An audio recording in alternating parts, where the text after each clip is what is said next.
Hello students, कैसे हैं आप सभी लोग। आई होप आप सभी अच्छे होंगे। मैं हूं आपके साइंस टीचर अर्पिता पांडे और हम डिस्कस कर रहे हैं हमारे क्लास 10 साइंस के chapter light reflection and reflection को। ऑलरेडी इस चैप्टर में हमने बहुत सारी बातें एक दूसरे के साथ की हैं और हम बहुत सारी चीजों को समझ चुके हैं। आज हम देखने चल रहे हैं इस lecture number 2। Basically lecture number 1 हम ऑलरेडी कंप्लीट कर चुके हैं। तो इस चैप्टर में आज है हमारा लेक्चर नंबर 2 और इस लेक्चर नंबर 2 में हम बहुत सारी चीजें देखेंगे। ऑलरेडी लेक्चर नंबर 1 में हमने क्या क्या देखा है वो एक बार आपसे डिस्कस कर लेते हैं। बेटा लेक्चर नंबर 1 में सबसे पहले तो मैंने आपको ये बताया था कि एक्चुअली में रिफ्लेक्शन होता क्या है, ठीक है ना। हमने ये अच्छे से जाना कि रिफ्लेक्शन होता क्या है। हमने टाइप्स ऑफ मिरर के बारे में पढ़ा, यानी कि हमने प्लेन मिरर के बारे में पढ़ा। साथ ही साथ मैंने आपके साथ डिस्कस किया स्फेरिकल मिरर के बारे में। फिर हमने डिस्कस किया कि एक्चुअली में इनके साथ किस किस तरह से इमेजेस फॉर्म होती हैं। ये सारी चीजें ऑलरेडी हमने डिस्कस करी, ठीक है। देन बेटा मैंने आपके साथ डिस्कस किया कि किस तरीके से हम रे डायग्राम की मदद से ये बता सकते हैं कि हमारे कॉनकेव मिरर से किस तरह की इमेजेस बनेंगी और हम किस तरह से ये बता पाएंगे कि कॉन्वेक्स मिरर से हमारी किस तरह की इमेजेस बनेंगी। तो इस तरह से हमने बहुत सारी चीजें जो है ना वो अच्छे से क्या किया है, डिस्कस किया है आपके साथ में। अब हमें क्या करना है, सिंपली अब हमें ये पढ़ना चलना है। अब हम ये देखने चल रहे हैं sign convention for reflection by spherical mirror के साथ में कि एक्चुअली में क्या साइन कन्वेंशन है जब भी हम स्फेरिकल मिरर के साथ में बात करेंगे कि किस तरह से इमेजेस बनेंगी। अगर पोजीशन इस तरह की है तो हमें क्या साइन कन्वेंशन लेना है, ये सारी चीजें। तो लेक्चर नंबर 2 बहुत इंपॉर्टेंट है क्योंकि इसमें ऐसी बहुत सारी चीजें आएंगी जिनको जान करके आप न्यूमेरिकल सॉल्व कर पाओगे, ठीक है ना। तो चलो स्टार्ट करते हैं विथ एनर्जी, पूरी पावर के साथ में इसको स्टार्ट करते हैं। ध्यान से आपको सुनना है, सारी चीजों को नोट डाउन करना है और लेक्चर नंबर 1 रिवाइज करके ही लेक्चर नंबर 2 देखने बैठना है, ठीक है। क्योंकि वहां पे हमने बहुत सारे बेसिक कॉन्सेप्ट देखे, जब भी बेटा वो क्लियर होंगे तभी आपको समझ में आने वाला है। तो चलो बात करते हैं साइन कन्वेंशन की। नाम से ही समझ में आ रहा है कि हमें ये देखना है कि गोलीय दर्पण द्वारा परावर्तन के लिए हमें क्या चिन्ह परिपाटी यानी कि किस तरह के साइन कन्वेंशंस देखने हैं for reflection by spherical mirror में, ठीक है। तो बेटा एक चीज बहुत ध्यान देना है आपको, क्या जो भी ऑब्जेक्ट जब भी हम मिरर के, अगर मैं आपसे बात करती हूँ तो मिरर की लेफ्ट साइड, यानी कि जो भी ऑब्जेक्ट्स हम मिरर के लेफ्ट साइड, या ये मैं आपसे कहूँ कि जिन भी ऑब्जेक्ट्स को हम मिरर के सामने रखते हैं, ऑब्वियस सी बात है ऑब्जेक्ट जो है वो हमेशा मिरर के सामने यानी कि लेफ्ट साइड ही रखते हैं। यानी कि जो भी चीजें मिरर के सामने है, लेफ्ट साइड है, उनकी दूरी हमेशा मिरर के पोल यानी कि ध्रुव से नेगेटिव ली जाती है। जो भी चीजें मिरर के पीछे यानी कि राइट साइड है, अगर बात हम कॉनकेव मिरर की कर रहे हैं तो उनकी दूरी जो पोल से वो पॉजिटिव ली जाती है, ठीक है। यानी कि दर्पण के सामने की सारी दूरियां नेगेटिव यानी कि ऋणात्मक, इसके ऑपोजिट दर्पण के पीछे की यानी कि बैक साइड की सारी दूरियां पॉजिटिव ली जाती हैं, ठीक है। तो एक बात क्लियर है। फिर ये होती है हमारी प्रिंसिपल एक्सिस। इसे क्या कहते हैं बेटा, ध्यान से देखो, जो भी चीजें, जो भी डिस्टेंसेस हमारी क्या है, दर्पण के सामने है वो नेगेटिव है, जो भी दर्पण के पीछे है वो पॉजिटिव है। जो भी दूरियां यानी कि जो भी चीजें हैं वो प्रिंसिपल एक्सिस के अगर ऊपर है तो वो पॉजिटिव है, और जो भी हाइट प्रिंसिपल एक्सिस के नीचे है वो नेगेटिव है। यानी कि हाइट जो है प्रिंसिपल एक्सिस के ऊपर की सारी दूरियां, यानी कि जो भी अगर हम बात कर रहे हैं हाइट किसी भी चीज के ऑब्जेक्ट की, चाहे फिर वो इमेज की हो या फिर मैं आपसे कहूं किसी ऑब्जेक्ट की हो, तो वो पॉजिटिव है। अगर वो अपवर्ड है तो वो पॉजिटिव है यानी कि वो इरेक्ट है।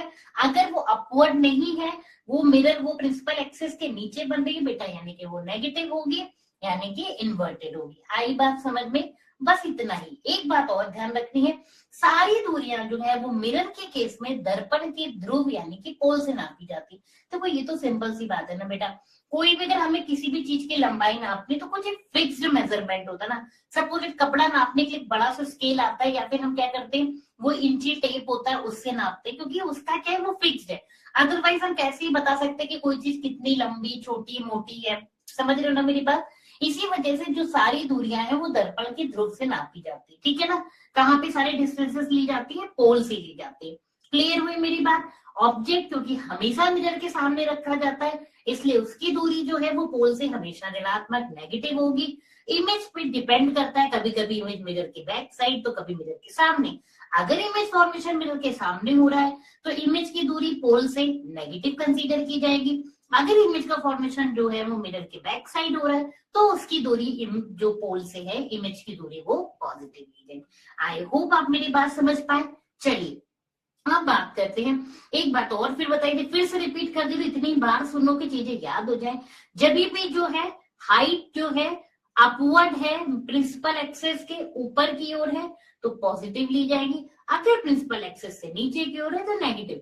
सो the principal axis of the mirror is considered to be the coordinate x dash. The distance in front and behind the mirror is measured from the pole of the mirror. कहां से? पोल of the mirror से। फिर अगर मैं आपसे बात करती हूँ भाई कि जितनी भी डिस्टेंसेस है वो मेजर कहाँ से की जाती हैं? भाई पोल से की जाती हैं। और इन फ्रंट ऑफ मिरर सभी की सभी क्या होगी? नेगेटिव होगी। जो भी चीजें जरूरी हैं वो मैं हाईलाइट भी कर रही हूँ, आप ध्यान से दे रहो। देखिए ये नेगेटिव होगी इन फ्रंट ऑफ द मिरर। और अगर इसी की जगह मैं बात करती हूँ आपसे बिहाइंड द मिरर की, तो वो बेटा कैसी होंगी? बिहाइंड द मिरर कैसी होंगी? पॉजिटिव होगी। आई बात समझ में? चलो भाई अब आगे बात करते हैं। नेक्स्ट बात करती हूँ, all the distance measured upward from the mirror axis dash are positive, all the distance measured downward from x dash are negative. Clear हो गई बात? Very easy. चलिए आगे चलते हैं बच्चों। समझिए साइन कन्वेंशन कितना इजी। अब बात आती है भाई मिरर फॉर्मूला की। मिरर फॉर्मूला क्या होगा? देखो सिंपल सी बात है, अगर मुझे ये पता है कि मेरा ऑब्जेक्ट मिरर के सामने इतनी दूरी पे है और मुझे ये पता हो कि जो हमारी है वो मिरर की फोकस दूरी इतनी है, तो मैं आराम से बता सकती हूँ कि जो हमारी इमेज बनेगी वो मेरे पोल से कितनी दूर बनेगी, क्योंकि हमें v पता चल जाएगा। हम v फाइंड आउट कर सकते हैं मिरर के फॉर्मूले से। तो कहने का मतलब ये है कि मिरर के फॉर्मूले u, v और f के बीच का रिलेशन बताता है। मिरर का फॉर्मूला क्या बताता है? मिरर का फॉर्मूला एक्चुअली क्या बताता है? Tells us about the relation between the distance of image from the pole, distance of object from the pole and the focal length of the mirror। हम किन्हीं भी दो चीजों का पता अगर हमें हो तो हम तीसरी चीज का पता लगा सकते हैं। सिंपल सी बात, हम पता लगा सकते हैं कि हमारी इमेज कहाँ पे बनेगी। हमें पता होगी इमेज यहाँ बन रही है तो हम ये भी पता लगा सकते हैं कि हम ऑब्जेक्ट हमें कहाँ रखना चाहिए। तो ये सारी चीजें होती है मिरर के फॉर्मूले की बात। तो मिरर का formula is very important to know about the position of the image, ये इमेज हमारी बनेगी कहाँ पे। तो in a spherical mirror the distance of the object from the pole is called u, the distance between the pole of the mirror and the image is called v। ये तो कभी नहीं भूलना है। और फिर इनके बीच का जो एक्सप्रेशन है, जो इनके रिलेशन को एक्सप्रेस कर रहा है, that is 1/v plus 1/u is equal to 1/f। I hope आप सबको मेरी बात समझ में आ रही होगी। Very easy, that is 1/v plus 1/u is equal to 1/f। I hope you all are getting my point. क्या है मिरर फॉर्मूला? साइन कन्वेंशन समझ में आए? बार बार रिवाइज करो फटाफट। क्लास के दौरान ही चीज को इतनी बार रिवाइज करो कि याद हो जाए। फायदा क्या है क्लास लेने का? अगर ना याद हो तो सबसे पहले मैंने आपको क्या बताया? मैंने आपको बताया व्हाट इज साइन कन्वेंशन, कि भाई पता होना चाहिए कि तुम्हें किसका क्या साइन लेना है। अब इससे फायदा क्या होता है तुम खुद ही सोचो कि अगर आपको निकल के आया है कि इमेज जो है ना, अगर वो प्रिंसिपल एक्सेस के ऊपर बन रही है, दैट मीन्स हमें उसे रिप्रेजेंट करना है पॉजिटिव से, यानी कि वो इरेक्ट इमेज है। अगर वो कैसे बन रही है? प्रिंसिपल एक्सेस के नीचे बन रही है, इट मीन्स वो इन्वर्टेड इमेज है, हमें उसका साइन नेगेटिव लेना है। आई बात समझ में? जितनी भी दूरियां हम इमेज के सॉरी मिरर के सामने ले रहे हैं उनको हमें नेगेटिव लेना है, जितनी भी दूरियां हम मिरर के पीछे ले रहे हैं उन्हें हमें पॉजिटिव लेना है, क्योंकि ऑब्जेक्ट तो always place in front of mirror, so u is always negative. Okay, come to the next point. Mirror formula भी हो गया। What is magnification? एक्चुअली में magnification is not a different thing. Simple सी एक बात बताओ कि हमें ये पता है हमारा ऑब्जेक्ट इतना बड़ा, इमेज हमारी इतनी बड़ी, तो हम जनरली क्या कहते हैं? ये कहते हैं थोड़ा सामान, ज्यादा सामान, कम सामान, बहुत थोड़ा, बहुत ज्यादा। बट क्या एक्चुअली में ये फिक्स्ड मेजरमेंट है? क्या आप बता सकते हो कितना ज्यादा? ये कितना ज्यादा, मान लो कोई चीज मेरे लिए थोड़ी है, हो सकता है किसी और के लिए वो चीज बहुत ज्यादा हो, या मेरे लिए बहुत ज्यादा है तो उसके लिए हो सकता है बहुत थोड़ी हो। मीन्स ये कुछ फिक्स्ड नहीं है। अभी जब हम बात करते हैं साइज ऑफ द इमेज की, हमें पता लगाना है कि आवर्धन कितना हुआ भाई, मैग्निफिकेशन कितना हुआ। तो मैग्निफिकेशन पता चलता है जब हम साइज ऑफ द इमेज को कंपेयर करते हैं size of the real object. So the formula is magnification is equal to size of the image upon size of the real object. तो the magnification produced by a spherical mirror is the relative expansion by which it is known as that an image how many time is magnified। भाई कितनी बड़ी बनी ये कौन बताता है, magnification बताता है। ये बहुत इंपॉर्टेंट है, कई बार क्वेश्चन भी पूछा जाता है, तो वहां पे आपको साइज ऑफ द इमेज और size of the real object देंगे। अब इसके साथ एक बात और आ जाती है सुपर डुपर इंपॉर्टेंट, तो चलो उसको डिस्कस करते हैं। वो बात क्या है, देखो बेटा, सिंपली जो रिलेशन है हाइट के टर्म में, वही रिलेशन ये होता है इमेज के टर्म में भी, है ना। ये एक दूसरे से रिलेटेड है। जैसे कि हाइट ऑफ द इमेज, तो basically distance of the image from the pole, height of the object means the distance of the object from the pole, है ना। अब आप सोचोगे कि मैम ये नेगेटिव साइन क्या कर रहा है। अगर मैग्निफिकेशन की वैल्यू सॉल्व होने के बाद नेगेटिव आती है, इट मीन्स जो सॉरी अगर मैग्निफिकेशन की बेटा वैल्यू सॉल्व होने के बाद नेगेटिव आती है, तो नेगेटिव शो करता है ये बात कि जो ऑब्जेक्ट है वो कैसा होगा। वो तो ये बात ये शो करता है कि ऑब्जेक्ट जो है वो इरेक्ट है, लेकिन जो उसकी इमेज बन रही है वो कैसी है, इमेज जो बन रही है वो इन्वर्टेड है, यानी कि उल्टी है, ठीक है ना। इसी के बजाय अगर मैं आपसे ये कहती हूँ, ध्यान से समझिए, इसी के बजाय मैं कहती हूँ कि अगर मैग्निफिकेशन की वैल्यू बेटा पॉजिटिव आती है, ठीक है ना, क्या आती है, पॉजिटिव आती, तो मैं क्या बोलूंगी, मैं बोलूंगी कि हमारा ऑब्जेक्ट भी इरेक्ट था और साथ ही साथ जो हमारी इमेज बन रही है वो भी कैसी है, वो भी इरेक्ट है। आई होप आप मेरी बात समझ पाए हैं। सारे ही बच्चे समझ पाए कि नहीं समझ पाए, बोलो हाँ या ना। चलो अब बात करते हैं रिफ्रैक्शन की। ये आया एक नया टॉपिक, चैप्टर का दूसरा हीरो। अभी तक तो सारी बात हो रही थी रिफ्लेक्शन की, रिफ्लेक्शन की, रिफ्लेक्शन की। अब बात आ रही रिफ्रैक्शन की। What is refraction?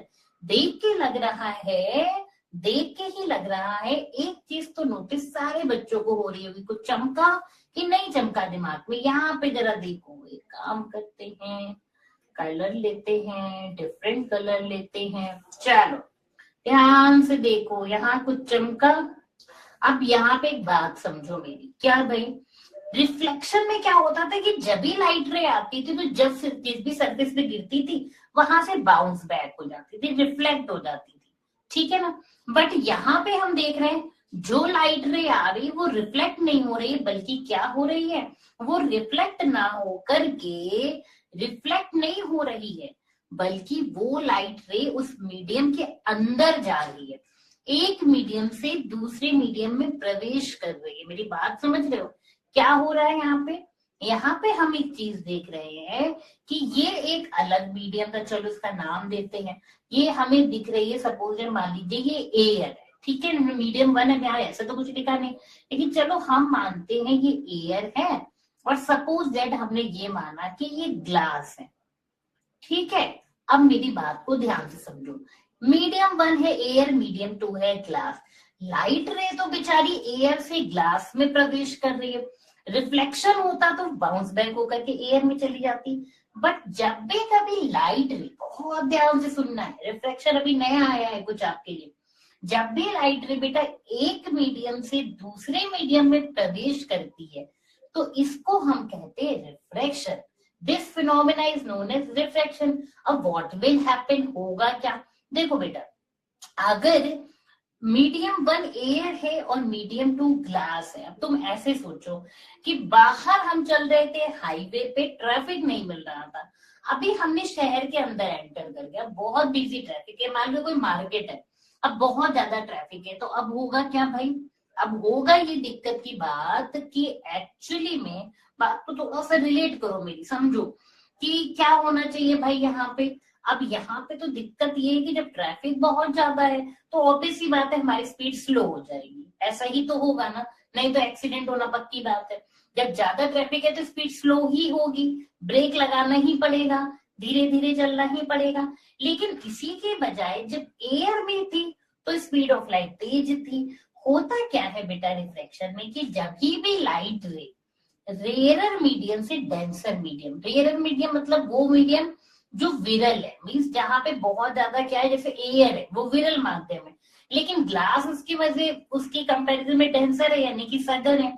यानी कि जब लो ट्रैफिक से ज्यादा बिजी ट्रैफिक में हम आए, ठीक है ना, जहाँ हिंड्रेंस ज्यादा है, रुकावट ज्यादा है, तो स्पीड स्लो होती है। और जो हमारी रिफ्रैक्टेड रे है, रिफ्रैक्टेड बोल रहे, रिफ्लेक्टेड नहीं बोले, रिफ्रैक्टेड रे जो है वो अभिलंब की ओर झुक जाती है। क्या हो जाती है? अभिलंब यानी कि नॉर्मल की ओर झुक जाती है। इसके बजाय क्या होता, मान लो लाइट रे जो है वो ग्लास या वाटर से एयर में जाती, अंदर ट्रैफिक ज्यादा था, बाहर नहीं ट्रैफिक है, तो क्या होती, तो जो रिफ्लेक्टेड रे होती है वो अभिलंब से दूर हट जाती। अब इसको तुम ऐसे भी समझ सकते हो भाई कि जब भी हमें फ्रीडम मिली तो हम दूर भाग गए, मतलब हम फ्री हो गए। जब भी फ्रीडम नहीं मिली, रुकावट मिली, तो हम झुक गए, दब गए, किसकी ओर? अभिलंब की ओर।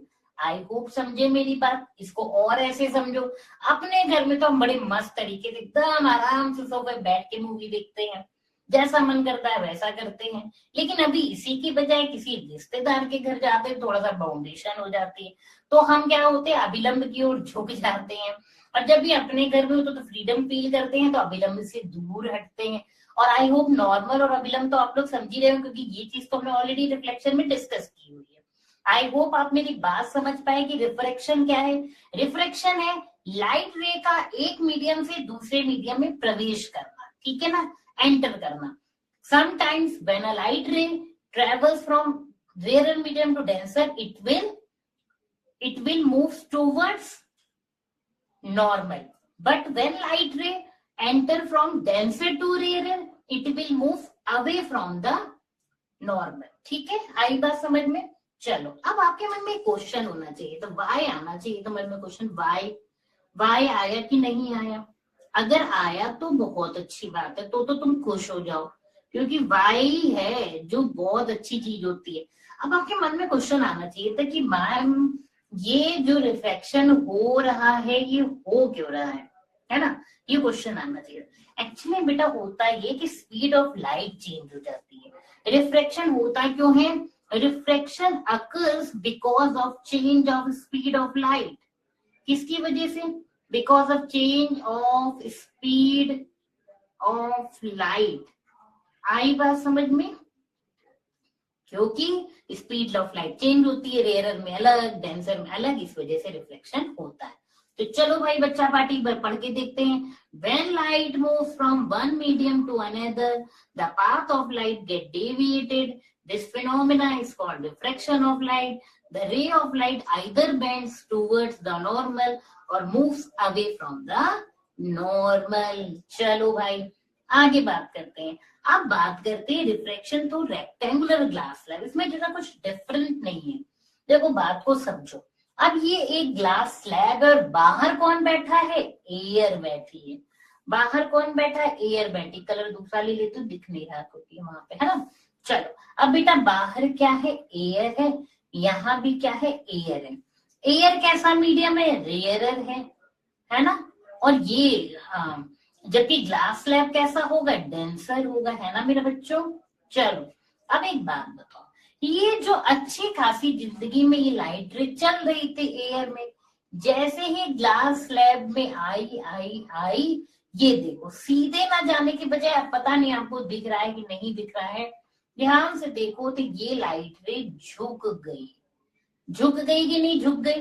ठीक है भाई। अब फिर से इसकी जिंदगी में सब कुछ, चलो उसने कहा कोई बात नहीं, सही चल रही हो, डेंसर में चल रही है। लेकिन जैसे ही डेंसर से वापस बाहर एयर में गई तो ये क्या हुई? ये ऐसे आनी चाहिए थी, तो ऐसे ना आकर के ये इधर की ओर जा रही है, यानी कि नॉर्मल से अवे हट रही है। अब इस लाइट की ये काम करने में, जो लाइट ने ये जो काम किया, बेचारी ने किया क्या, उसकी तो मजबूरी थी, लेकिन ऐसे ही सोचो तो इंटरेस्ट है। अब ये जो लाइट ये कर रही थी ना, इसे कहते हैं आंख मिचौली, कि एक बार आ रही थी, फिर अभिलंब की ओर झुक गई, फिर बाहर निकली तो फिर क्या हो गई भाई, अवे फ्रॉम द अभिलंब हुई। ऐसा करने के चक्कर में इस लाइट रे में एक्चुअली में देखने को मिलता है, यहाँ पे क्या देखने को मिलता है, एक लेटरल शिफ्ट, कि ये लाइट वैसे तो देखो देखो देखो ऐसे ही आनी चाहिए थी, लेकिन ऐसे ना होकर के ये शिफ्टिंग हो गई, खिसक गई है उधर की ओर। तो इसको बेटा जी बोलते हैं लेटरल शिफ्ट। क्या बोलते हैं हम इसको, लेटरल शिफ्ट बोलते हैं। ये हो क्यों रहा है, एक्चुअली में ये हो रहा है डेंसर और रेयरर मीडियम की वजह से। ठीक है ना, आई बात समझ में। अब हम क्या कर सकते हैं, तो the light ray has change its direction at the point O and O dash. ये बेटा ओ डैश नीचे पॉइंट है, ओ यहाँ पे दिखाया गया ऊपर। lie on the surface separating the two transparent medium। दो ट्रांसपेरेंट मीडियम को क्या किए गए, ये सेपरेट किए गए। A point O, the light rays entering from the rarer medium to the denser medium। बिल्कुल सही बात है, रेयरर से डेंसर में एंटर कर रही थी O पे, लेकिन O डैश में अलग हो रहा है। O डैश में क्या हो रही है, ये जो है भाई डेंसर टू रेयरर मीडियम में। इस वजह से यहाँ पे जब O पे आई तो क्या हो गई, ये झुक गई किसकी ओर, टूवर्ड्स नॉर्मल। जबकि यहाँ पे क्या हुई, lightly bends away from the normal. O dash पे क्या हुई भाई, अवे फ्रॉम द नॉर्मल हो गई। Compare the values of angle of incidence. अब यहाँ पे आप इस आई की वैल्यू को कंपेयर करो, किससे करो, यहाँ पे जब ये बाहर निकल रही है तो compare the value of angle of incidence and the angle of refraction on the both refracting surfaces, AB पे और CD पे। यहाँ पे I और R को कंपेयर कीजिए, यहाँ पे भी I और R को कंपेयर कीजिए। आप क्या देखते हैं, द इंस तो आप यहाँ पे कंपेयर करेंगे, ठीक है ना। Compare the value both the refracting surfaces AB and CD। तो आपको समझ में आ गया ना, क्या समझ में आया आपको, आपको ये समझ में आया कि किस तरह से लेटरल शिफ्ट हमको देखने को मिला है भाई। आगे चलते हैं, प्रकाश के अपवर्तन के नियम पे चलते हैं, laws of reflection of light पे, कि एक्चुअली में रिफ्लेक्शन ऑफ लाइट के क्या लॉज हैं। देखो रिफ्लेक्शन के तो तुमने पढ़ ही रखे हैं, अब बात करते हैं रिफ्रैक्शन की क्या है। बेटा वैसे ही लॉज हैं जैसे हमारे रिफ्लेक्शन में थे। किस तरह से हैं, देखो रिफ्लेक्शन जैसे ही है बट थोड़ा सा डिफरेंस तो है ही, ऑब्वियस सी बात है। यहाँ पे बात रिफ्रैक्शन की हो रही, ना कि रिफ्लेक्शन की हो रही। तो कैसे हम देखेंगे इसको, किस तरह से डील करेंगे। देखो बेटा जैसे वहां पे होता था वैसे यहाँ पे इंसिडेंट रे, रिफ्रैक्टेड रे और नॉर्मल, ये सारे के सारे at the point of incident to the surface separating the two media all lie on the same plane. ये सभी क्या करते हैं, ये सारे के सारे सेम प्लेन पे क्या करते हैं, लाई करते हैं। क्या करते हैं, याद रखना बहुत इंपॉर्टेंट है, पूछा जाता है, कई बार पूछा जाता है कि first law of reflection of light क्या है, तो वो ये है, वो कलर दूसरा लेना पड़ेगा, नहीं तो ठीक नहीं। हाँ क्या है वो, कि इंसिडेंस ऑफ, नॉट गुड, ठीक है। वैसे क्या है ये, कि incidence to the surface separating the incident ray and the normal at the point of incidence to the surface separating the two media all lie on the same plane। कहने का मतलब ये है कि इंसिडेंट रे, रिफ्रैक्टेड रे और normal ये सब के सब एक ही प्लेन पे लाई करते हैं। अच्छा आप एक प्लेन पे लाई करते का मतलब समझ रहे हो कि नहीं समझ रहे हो, ये बात समझ में आती, पढ़ते तो बहुत बार है, all lie in the same plane, all line in the same. कहने का मतलब ये होता है बेटा कि एक्चुअली में अगर हम ड्रॉ करें तो ड्रॉ जब हम करेंगे किसी भी पेपर पे तो हम वहां पे ये देखेंगे, या किसी भी जगह पे स्क्रीन पे कुछ भी आइदर, तो हम देखेंगे कि आप सारे को एक ही प्लेन पे ड्रॉ कर पा रहे हैं, है ना। तो that is lie on the same plane, कि सभी के सभी आपको एक प्लेन पे दिखाई दे रहे हैं। चलिए अभी बात करती हूँ मैं आपसे आगे सेकेंड लॉ के बारे में। सेकेंड लॉ क्या कहता था, सेकेंड लॉ की अगर हम बात करते हैं आपसे तो ध्यान दीजिएगा, यहाँ पे बेटा सेकेंड लॉ है एक्चुअली में, वहां से यहाँ पे थोड़ा सा 2-3 स्लाइड आगे है, बट ध्यान दीजिएगा क्या कहता है, for a certain colour of light and the certain medium the ratio of the sine of the angle of incidence and the sine of the angle of reflection is constant. ये law बेटा ये कहता है कि actually में sign आई और sign are का जो रेशियो होता है वो कांस्टेंट होता है। ये स्नेल्स लॉ भी है। क्या बोलता है कि साइन आई और साइन आर का जो रेशियो है वो कांस्टेंट होगा। यही है लॉ ऑफ रिफ्रैक्शन।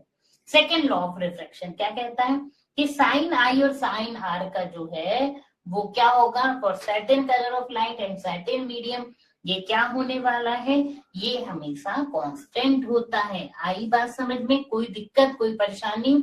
ठीक है बेटा, चलिए अब आगे बात करते हैं आपके साथ में हम। सबसे पहले अब डिस्कस करेंगे फर्स्ट लॉ हमने समझ लिया, सेकेंड अब बात आती है अपवर्तनांक की यानी कि रिफ्रैक्टिव इंडेक्स की। ठीक है ना। अब अपवर्तनांक क्या कहता है? एक्चुअली में अपवर्तनांक बस सिंपली इतना ये कहता है कि स्पीड ऑफ लाइट मीडियम 1 में कितनी होगी और स्पीड ऑफ लाइट किसी भी चीज की मीडियम 2 में कितनी होगी। तो speed of light in medium 1 का जो रेशियो है वो स्पीड ऑफ लाइट मीडियम 2 का जो रेशियो का जो speed of light in medium 1 का जो रेशियो है speed of light in medium 2 के साथ एक्चुअली में वही होता है रिफ्रैक्टिव इंडेक्स। क्या होता है?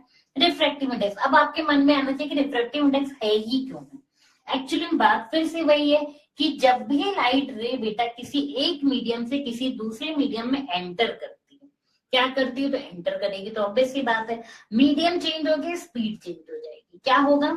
मीडियम चेंज हो जाने से स्पीड चेंज हो जाएगी। जब ये मीडियम चेंज तो स्पीड चेंज, तो इसकी वजह से ही हमको देखने को मिलता है कि अगर हम कंपेयर करते हैं तो हमें पता चलता है कि रिफ्रैक्टिव इंडेक्स, ठीक है ना। या आप ये भी समझ सकते हो कि जिस भी मीडियम का रिफ्रैक्टिव इंडेक्स जितना ज्यादा होगा वहां पे स्पीड ऑफ लाइट उतनी कम होगी। आप ये भी समझना, अगर बहुत ज्यादा रिफ्रैक्टिव इंडेक्स है तो वहां पे जो स्पीड ऑफ लाइट होगी वो उतनी ही कम होगी। ठीक है ना। ये भी आप एक तरह से समझ सकते हो कि रिफ्रैक्टिव इंडेक्स ये भी बताता है कि कोई भी चीज जो है ना उसकी स्पीड यहाँ पे पर्टिकुलर इस मीडियम में कितनी होगी। रिफ्रैक्टिव इंडेक्स से आप ये बता सकते, कंपेयर कर सकते हो कि अगर किसी मीडियम का रिफ्रैक्टिव इंडेक्स इतना है और किसी का इतना है तो जिसका ज्यादा है वहां पे स्पीड ऑफ लाइट आपको कम देखने को मिलेगी। ठीक है। अब हम क्या कर सकते हैं, जैसे speed of light in medium 1, suppose that अगर वो एयर है तो एयर तो हमें पता है कि speed of light in air कितनी होती है 3 × 10⁸ मीटर पर सेकेंड। सिंपली कहने का मेरा इतना मतलब है कि हमें एयर की पता होती है, अगर हमें पर्टिकुलर दूसरे मीडियम की पता हो तो हम वहां पे रिफ्रैक्टिव इंडेक्स पता लगा सकते हैं। Consider a ray of light entering in medium 1 from medium 2, suppose the speed of light is v1 in medium 1 and in v2 in medium 2, the refractive index for medium 2 relative to medium 1 is expressed by the ratio of speed of light in medium 1 and the speed of light in medium 2. Clear हुई मेरी बात सभी को अच्छे से? ये बहुत important है, सबको इसका फॉर्मूला अच्छे से याद होना चाहिए। क्लियर है बेटा मेरी बात सभी को? चलिए अब आगे की ओर चलते हैं भाई। हम बात आती है कि एब्सोल्यूट रिफ्रैक्टिव इंडेक्स बेटा क्या होगा। यहाँ पे ये समझने की कोशिश करते हैं। देखो नाम से ही पता चल रहा है एब्सोल्यूट यानी कि निरपेक्ष। अब रिफ्रैक्टिव इंडेक्स यानी कि अपवर्तनांक। अब सपोज करो बेटा कि मीडियम 1 जो है वो एक एयर है। क्या है? वो एयर है। ठीक है ना। या फिर वैक्यूम है। वैक्यूम समझते हो बेटा, जहां पे मतलब कुछ भी ना हो, मतलब वैक्यूम मतलब कोई भी एटमॉस्फेयर ना हो, कुछ ना हो, वो जगह वैक्यूम कहलाती है। तो अगर मान लीजिए मीडियम 1 बेटा वैक्यूम है या एयर है तो रिफ्रैक्टिव इंडेक्स ऑफ मीडियम 2 जो है वो is considered relative to vacuum. किससे कंसीडर कहा जाएगा? Relative to vacuum. तो इस केस में जो रिफ्रैक्टिव इंडेक्स कहलाता है वो कहलाता है एब्सोल्यूट रिफ्रैक्टिव इंडेक्स। क्या कहलाता है? एब्सोल्यूट रिफ्रैक्टिव इंडेक्स कहलाता है। आई बात समझे? इस केस में जो हमारा रिफ्रैक्टिव इंडेक्स है वो क्या कहलाएगा? एब्सोल्यूट रिफ्रैक्टिव इंडेक्स कहलाएगा। क्लियर हुई मेरी बात सभी को? हमने सेकेंड लॉ भी देख लिया। इस तरह से हमने सारी चीजें देख ली। ठीक है। हमने क्या क्या पढ़ा फिर से एक बार डिस्कस करते हैं। सबसे पहले आपको मैंने ये बताया कि एक्चुअली में रिफ्रैक्शन है क्या। हमने साइन कन्वेंशन अच्छे से जाना क्योंकि sign convention is very very necessary. Sign convention में मैंने आपके साथ क्या डिस्कस किया, मैंने कहा कि भाई अगर मान लो ये मिरर है तो इस मिरर के सामने की सारी दूरियां मैं ऋणात्मक मेजर करूंगी। अगर ये मिरर है तो इस मिरर से पीछे की सारी दूरियां धनात्मक काउंट की जाएंगी। ठीक है। क्योंकि क्योंकि एक चीज फिक्स है, that is position of object. कि पोजीशन ऑब्जेक्ट तो ऑब्वियस है, we are always placed object in front of mirror, यानी कि कुछ पॉजिटिव या नेगेटिव हो ही ना हो, लेकिन यू जो होगा वो हमेशा नेगेटिव ही होगा। ठीक है भाई, चलो फिर हमने कहा कि अगर इमेज जो है वो एक्सिस के ऊपर बन रही है तो height of image is considered as positive. If image is form below the x x dash axis, it means principal axis, then the height of image is considered as negative। आई बात समझ में? कोई दिक्कत, कोई परेशानी आई होप नहीं होनी चाहिए आपको। पोल से ही सारी दूरियां नापी जाती हैं। पोल से वस्तु के बीच की दूरी को हम यू कहते हैं और पोल से इमेज के बीच की दूरी को हम वी कहते हैं। फिर हमने जाना मिरर फॉर्मूले को कि यू और वी और एफ के बीच में एक्चुअली में क्या रिलेशन है। फिर मैंने जाना आपको बताया कि एक्चुअली में व्हाट इज रिफ्रैक्शन। प्रॉपर तरीके से आपको ये हमने जानने की कोशिश की एक दूसरे के साथ में कि एक्चुअली में रिफ्रैक्शन होता क्यों है, ये भी मैंने आपको बताया। कब जो है जो लाइट रे है वो अभिलंब की ओर झुकेगी, झुकेगी तब जब वो रेयर मीडियम टू डेंसर आएगी। बहुत दबाव बढ़ गया भाई, स्पीड कम हो जाएगी ना, डेंसर मीडियम है, सघन है, चारों तरफ हिंड्रेंस है, रुकावट है, सेम है। जैसे ही रुकावट से बंधन से मुक्त होगी, फ्री होगी, तो क्या हो जाएगी, अभिलंब से दूर भाग जाएगी, फ्री हो जाएगी। तो फिर डेंसर टू रेयर जाने पे अभिलंब से दूर हटेगी। फिर हमने जाना कि लॉ क्या कहते हैं रिफ्लेक्शन के, सॉरी रिफ्रैक्शन के। रिफ्लेक्शन का लॉ ये कहता है कि फर्स्ट लॉ तो यही कहता है कि रिफ्रैक्टेड रे, इंसिडेंट रे, रिफ्रैक्टेड रे सब एक ही प्लेन पे लाई करेंगी। दूसरा ये कहता है कि भाई ऑब्वियस सी बात है, इंसिडेंट रे वाला जो एंगल है साइन आई और रिफ्रैक्टेड रे वाला जो एंगल है साइन आर, इनका जो हमारा रेशियो है वो हमेशा कांस्टेंट होगा, फिक्स्ड होगा। डेट इज स्नेल्स लॉ भी कहते हैं हम इसको। फिर हमने क्या देखा, हमने सारी चीजें, ये सारी चीजें देखी। फिर बेसिकली हमने वो आयताकार फ्लैट से देखा कि किस तरह से लेटरल शिफ्ट आता है भाई, लेटरल शिफ्ट का रीजन भी आपने जाना। फिर हमने रिफ्रैक्टिव इंडेक्स के बारे में जाना। रिफ्रैक्टिव इंडेक्स के बारे में जब जाना तो मैंने एक बात और आपको बताई कि जितनी ज्यादा रिफ्रैक्टिव इंडेक्स उतना कम स्पीड ऑफ लाइट। आई बात समझ में? क्लियर है सभी को? कोई दिक्कत, कोई परेशानी आई होप नहीं होगी। फिर भी बच्चों आपको क्या करना है, आपको सिंपली ये करना है कि अगर कहीं कोई दिक्कत आती है तो आपको क्या कर, फर्स्ट ऑफ ऑल तो आप अपने लेक्चर को रिवाइज करो। क्यों? क्योंकि देखो मैं बार बार कहती हूँ कि ये सारी चीजें आपके लिए नई है, हर एक चैप्टर के साथ आपको नई चीजें मिलेंगी, तो थोड़ा तो अपने आप को एकोमोडेट करने में प्रॉब्लम होगी ना। ऐसा तो नहीं कि जब first time as a student मैंने पढ़ा था तो मुझे सब फर्स्ट टाइम पे ही आ गया था, नहीं आया था, बल्कि बड़ी दिक्कतें भी हुई थी, डिफिकल्ट भी लगा था, क्योंकि इतनी सारी डेफिनेशंस और उस टाइम पे तो ऐसा लगता था ये यू वी क्या है। लेकिन बताएं क्या क्या, अपने आप को डीमोटिवेट नहीं किया, वापस से दोबारा से पढ़ा, ठीक है ना, दोबारा से चीजों को पढ़ा। और आपके पास तो इतना अच्छी बात है कि सारे लेक्चर्स रिकॉर्डेड फॉर्म में, एक बार, दो बार, 10 बार, जितनी बार देखना हो आप देख सकते हो, थोड़ा थोड़ा करके भी सीख सकते हो। और फिर भी अगर प्रॉब्लम आती है तो क्या करना है, आपने एक बार ऐसे पढ़ा, देन अपने टेक्स्ट बुक से पढ़ा। अब जब आप पढ़ रहे हो, आपको कहीं किसी क्वेश्चन में प्रॉब्लम आ रही है, तो सिंपली आपको उस क्वेश्चन की अच्छे से पिक्चर क्लिक करनी है, फिलो ऐप आपको डाउनलोड करनी है, वहां पे आपको एक ऑप्शन मिलेगा और उस क्वेश्चन को आप अपलोड कर दोगे। जैसे ही आप क्वेश्चन को अपलोड करोगे बेटा, 60 to 70 सेकेंड्स आपके साथ में ट्यूटर कनेक्ट हो जाएंगे फिलो की तरफ से, आपके फिलो टीचर्स मिलेंगे, फिलो ट्यूटर्स आपके साथ कनेक्ट होंगे और आपको लाइव क्लास के दौरान आपके उस क्वेश्चन को अच्छे से सॉल्व करा के आपका कॉन्सेप्ट क्लियर करेंगे। इस तरह से क्या होगा, बिना रुके आप अच्छे से अपनी तैयारी कर पाओगे। That will be very much helpful to you. तो सो मिलते हैं आपके साथ में नेक्स्ट क्लास में। आई होप आप सभी बच्चे अच्छे से पढ़ाई करेंगे। अगर आपको वीडियो अच्छा लगता है तो आप सिंपली उसे लाइक कर सकते हैं, कमेंट कर सकते हैं और अपने फ्रेंड्स के साथ शेयर भी कर सकते हैं। तो आपको टाइमली हर एक वीडियो को देखना है, अच्छे से नोट्स बनाना है और पढ़ना। चलिए बेटा, मिलती हूँ आपके साथ इसी चैप्टर की नेक्स्ट क्लास में। तब तक के लिए bye bye and take care everyone.